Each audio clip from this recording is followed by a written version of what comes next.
களத்தில் தான் நான் போய் பார்க்குறேன். குறிப்பாக அதிமுக போட்டியிடுகிற தொகுதிகளில் திமுகவிற்கு வெற்றி வாய்ப்பு பிரகாசமாக இருக்கிறது. நாங்கள் போய் பார்க்குறோம், திமுக பிரச்சாரம் மேற்கொள்கிறது, அதிமுக ஒரு சைடு பிரச்சாரம் பண்ணுறாங்க. பிரச்சாரத்தில் கூட கண்ணுக்கு எட்டின தூரம் வரையும் இல்லாத ஒருத்தரை போயிட்டு நாம இவர் களத்தில் இருக்காருன்னு சொல்லி, விஜய் அவர்கள் களத்தில் இருக்காரு அப்படிங்கிறது இப்ப ஃபேக்டர் கிடையாது. விஜய்க்கு ஆதரவாக இருக்கக்கூடியவங்க இன்னும் ஆக்டிவாக இருக்காங்க. பிரச்சாரம் அந்த 30 ஏஜ்க்கு கீழே இருக்கக்கூடியவங்க வெளியில வந்து பிரச்சாரம்ங்கிறதுக்கெல்லாம் இம்பார்ட்டன்ஸ் கொடுக்கல. ஒரு மாற்றம் வேணுமா அந்த மாதிரியான அடிப்படையில ஓட் போடணும்னு நினைக்கிறாங்கிறது அவரோட பெர்ஸ்பெக்டிவ். இல்ல, அண்ணன் சிவப்பிரியன் அவர்கள் ஒன்னு தெளிவா சொன்னாரு, அதை நான் வரவேற்கிறேன்.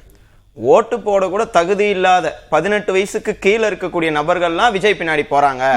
ஆனா அதுதான் ரியாலிட்டி. இல்ல ஓட்டு போட முடியாதுன்ற வார்த்தையை அவர் சொன்னாரு. இல்ல ஓட்டு இல்ல நான் வந்து நீங்க வந்து விஷுவல் கூட எடுத்து பாருங்க. ஓட்டு போட கூட முடியாத நபர்கள், அதுக்கு கீழே இருக்கிறவங்க விஜய் நாடி போறாங்க. இதுதான் கிரவுண்ட் ரியாலிட்டி. ஓட்டு போடுறதுக்கு 18 வயசுக்கு கீழே இருக்கிறவங்க போனா எப்படி தாவேக்காக ஓட்டு விழும்?